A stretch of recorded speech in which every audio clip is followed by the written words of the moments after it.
កម្មភាពនៅពេលដែលយើងចូលនិវត្តន៍ទៅ ចូលនិវត្តន៍មកកាមមកចង ចាយើងមក នេះសាទសមោះ បើមិនសាទងាវថតតែទិញថាងាវ1គីឡូតគេអូយតឥឡូវនេះយើងមកធ្វើការកាយរកងាវខ្លួនឯង បានគ្រាប់ផង ចាអូនេះចា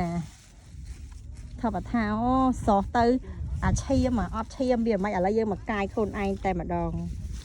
ចានេះសកម្មភាពរបស់អាដាមចោះមកកាយងាយជាមួយនឹងកូនអាដាម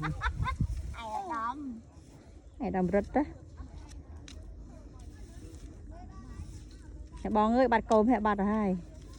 ថ្ងៃទីបាត់កបោបាត់អីហ្នឹងទៅហើយ វានៅនឹងតានោះ ទៅហើយគឺក៏ចង់ដឹងអំពើគេ ហើយអំណាចនោះគឺមកបង្អើងាវឲ្យរត់ឥឡូវទៅវិញបាត់ហើយ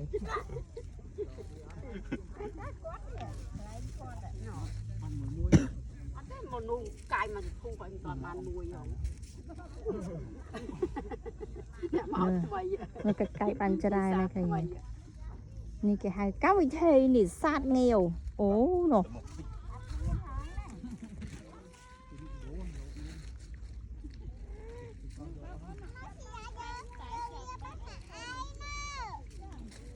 អូនេះគេកាយបានច្រើនណាស់ខាងណាពេលទឹកងាយទៅ នេះហើយក៏ឆាត់ដែរអូហៅវីមួយហ៎ហៅវីមួយហ៎